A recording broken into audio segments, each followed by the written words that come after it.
Hello everyone and welcome back to Carolina Week. I'm Jonathan. I hope you're having a wonderful Wednesday. We have quite a bit to cover in our weather segment, so let's get to our headlines right away. There is going to be a chill in the air for at least for the next week or so because of a cold air mass that is in our area, as well as clouds starting to move in and out after Thursday. The clouds are in their way now and they'll be out of their way on Friday, as well as drying up our conditions because we have a system that's coming through, and then with it, it's going to take out a lot of the moisture, and so things are going to start clearing up and we're going to see clearer skies. Taking a look at the southeastern satellite radar, notice that there is snow located right here toward Texas, the eastern section of Texas, and there are clouds strewn all over that section, even into North Carolina. However, this is not exactly the storm system that's going to be giving us that snow. If we look at the national picture, notice that there's a disturbance located right over the coast of South Carolina. This is a low pressure system that's going to be developing. If we look at the surface map, you might not see a low pressure system there, but there's one that's developing right off that coast,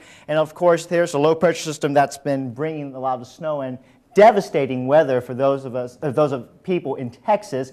What we're going to see in 24 hours on Thursday, there's the low pressure system that's developing, there's the cold front that's bringing all that cold air. That's the reason why we're going to see a slight chance of some sleet and possibly some snow as well, but mainly just a freezing rain, mainly in the morning hours. And then until Friday, the system will move out, things will start clearing out, and then we'll be seeing some partly to mostly cloudy conditions.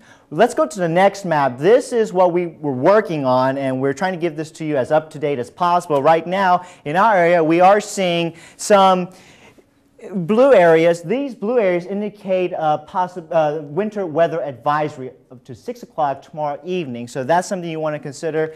And then those are mainly in the western sections of North Carolina, also seeing those kind of advisories, these green areas later on. So what we're seeing is advisories popping up from the southern section of North Carolina and moving their way up. So that's how the system will be working in our advantage, I guess, is that the morning hours will move up and they'll leave us by hopefully the afternoon evening hours for Thursday. Let's take a look at your forecast for tonight and see what we can expect.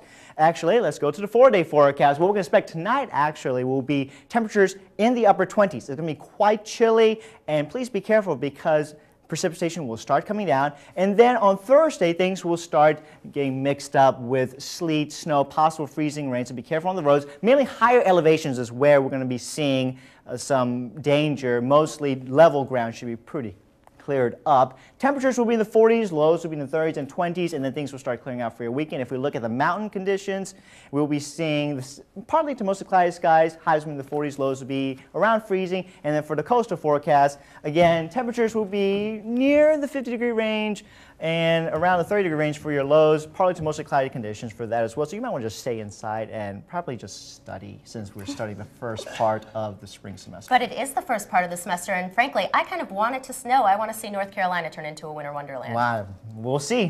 Thanks, Johnny. Well, sportscaster Brandon Curry joins us now. Brandon, we had a loss this past weekend. A pretty upsetting loss, and I actually have to apologize to our favorite Dookie at the end of the table. Yeah. I ragged on you all when you lost Virginia Tech, but we'll talk about that later. Coming up in sports, it was a matchup of some of college basketball's superstars, and oh yeah, we're not talking about the men's team. The women's team stole the spotlight on Monday in a top 5 tilt. Highlights coming up.